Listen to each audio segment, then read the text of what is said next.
talk about Thomas Vernon Conners.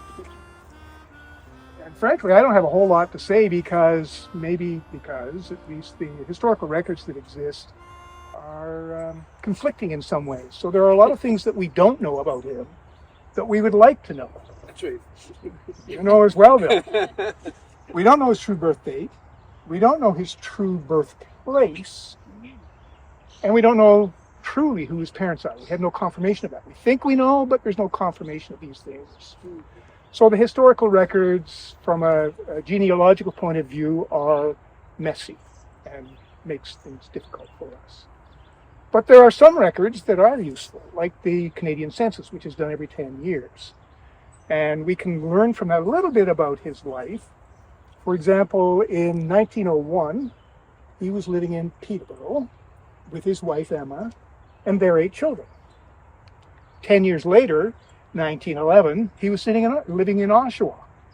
And he was living as a boarder in a house, a little tiny house on Salina Street, 292 Salina Street. When you know how many people lived in that, you'd wonder how they ever did because of the size of it.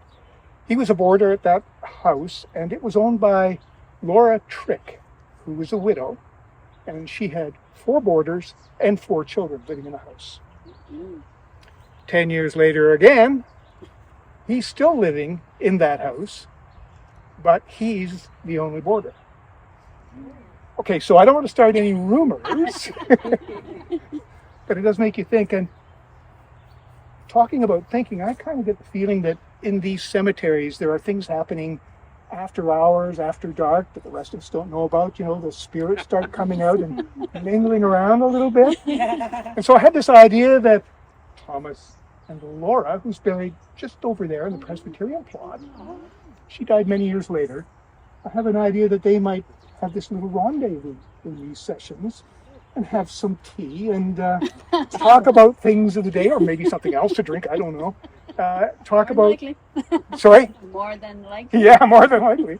But talk about things, and I'm also kind of imagining that the next time they get together, they're going to be talking about this day and all of us and what the power of family has done for us and for this situation.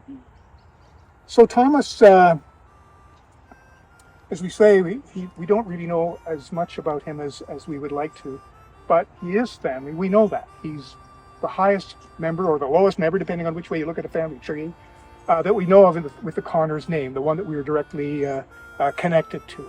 And we know his name, of course, and we know where he is now. And so those are the things that are obvious.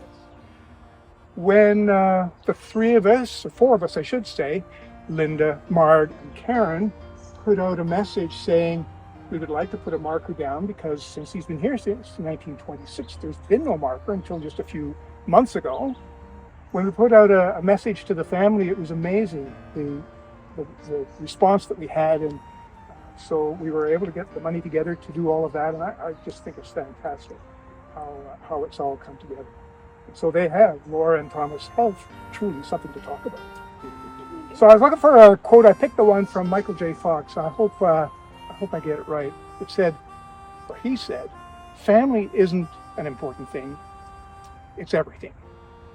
And so I think that what we're doing here today kind of shows that.